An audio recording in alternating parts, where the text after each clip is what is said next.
विक्रम काळे. नाही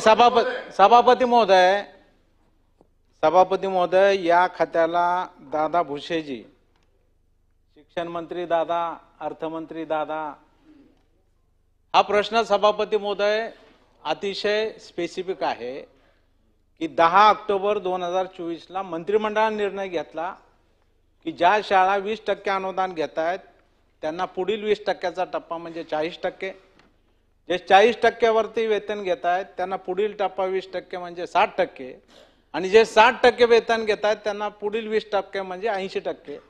अशा पद्धतीने दादा हा निर्णय मंत्रिमंडळाने घेतला आणि जे नव्यानं पात्र झाले त्यांना 20%. अशा पद्धतीने निर्णय घेऊन सभापती महोदय आता 8 ते 9 महिने होत आहेत.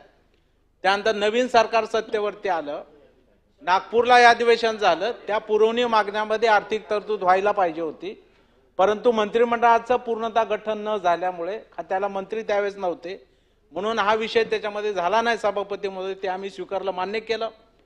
सभापती महोदय आता पुरवणी मागण्या झाल्या, त्याच्यामध्ये सुद्धा ही मागणी मान्य होईल अशी आमच्या सर्व शिक्षक आमदार, पदवीधर आमदारांनी, राज्यातल्या 60,000 शिक्षकांना आशा होती सभापती महोदय की दादांकडे शिक्षण मंत्री पद आलंय आणि अर्थमंत्री दादा आहे म्हणल्यावर आम्हाला वाटलं की याच्यातून निश्चित मार्ग निघणार.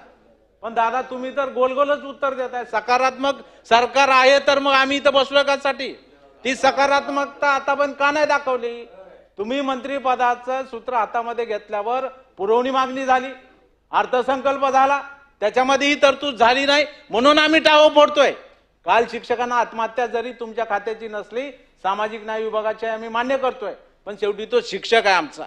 याच्यापूर्वी तुझा जवळपास 122 शिक्षक, कुणी हार्ट अटॅकने गेलं, कुणी या सगळ्या आर्थिक विवंचनेतून गेलं, म्हणजे किती शिक्षकाची आपण आत्महत्या पाहणार आहोत का? शेतकऱ्यासारखे आपण आत्महत्या आपल्या या शाहू फुले आंबेडकरांच्या राज्याला शोभणार आहेत का दादा? याचा विचार आपण केला पाहिजे.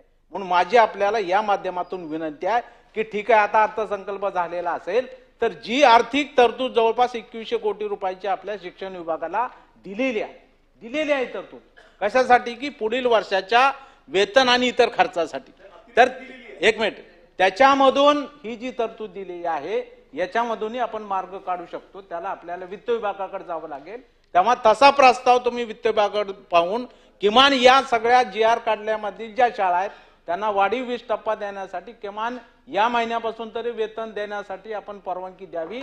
याबाबतचा प्रस्ताव आपल्या खात्याकडून तातडीनं जाईल का आणि त्याला आपण अर्थमंत्र्याकडे जाऊन मान्यता घेणार का? हा माझा अतिशय मुद्देसूद प्रश्न आहे. तो आपण कराल का हे तातडीनं सांगावं. सकारात्मक हे तर आम्ही ऐकतोय, ते छापलेलंच आहे. तुम्ही सभापती महोदय, मी पहिल्या प्रश्नाचं उत्तर देत असताना पासून सांगतो आहे, टप्पा अनुदानाच्या संदर्भामध्ये शासनाचं सकारात्मक व्ह्यू आहे. आदरणीय काळे साहेबांनी जो काही मुद्दा अधोरेखित केलेला आहे, निश्चितपणे त्याच्यातनं आपण कसा मार्ग काढू शकतो आणि लवकरात लवकर हे टप्पा अनुदान आपल्या शिक्षक बांधवांच्या पर्यंत कसं देऊ शकतो या दृष्टिकोनातून मार्ग काढला जाईल. लिंगाडे साहेब लास्ट. सभापती महोदय.